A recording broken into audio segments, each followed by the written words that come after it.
is, Michael, you have to understand, obviously, people were looking at you moving up to welterweight, only your third fight there, facing a former champion, yes, albeit in a different division. So people really did think the odds were stacked against you. How nervous were you tonight?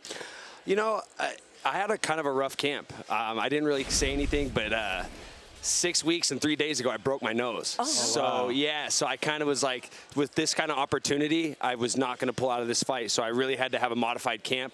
So I was a little off social media. I was doing everything to kind of keep my head on my shoulders and stay focused, and it really paid off tonight. But I was definitely edgy coming into this fight in terms of confidence and nerves.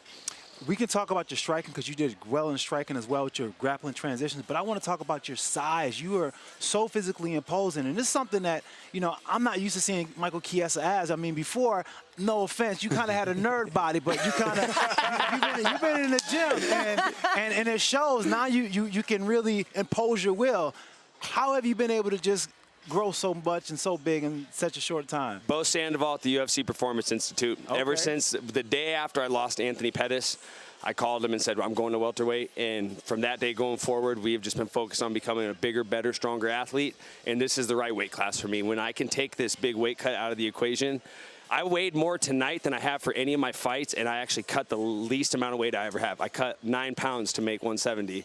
I've never cut less than 10 pounds to make weight for a fight in the UFC, and I actually showed up on fight night bigger than I ever have. So, Bo Sandoval, I love you wherever you are. All right, well, let's talk about this Colby Covington call-out. Yeah. I love it. I love the fight. I think that's another huge opportunity for you. Was that planned? Did you already have that? Like, is that what you were going to do? You're going to beat RDA and call out Colby? Yeah. And what do you like about that fight? I like the test, man. I'm not going to get into, like I told you before, Karen, I'm not here to talk crap and hype fights. I know that's kind of his wheelhouse, and he's really good at that. I'm not going to buy into that. I asked for that fight surely for the challenge. He, in my opinion, is the #2 guy. I mean, he had a war with Kamaru Usman.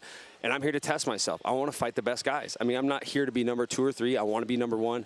And I think the stiffest test ahead of me that I could get my hands on after beating the #5 guy in the world is Colby Covington. So I asked for him with all due respect. I'm not going to get into the MAGA bomb BS. I'm just here to fight, and I'd like to compete against the best guys, and I'd like the opportunity to fight Colby Covington.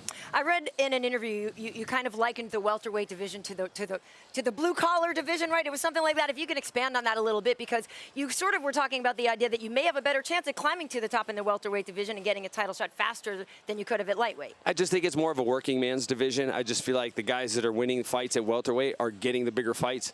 You know, it was just disheartening for a long time seeing Tony Ferguson, the fruits of his labor, not come to fruition the way it should have. It took him a long time to get into that title fight. Granted, you know, we had some injuries and the vaunted curse of the Khabib-Ferguson, you know.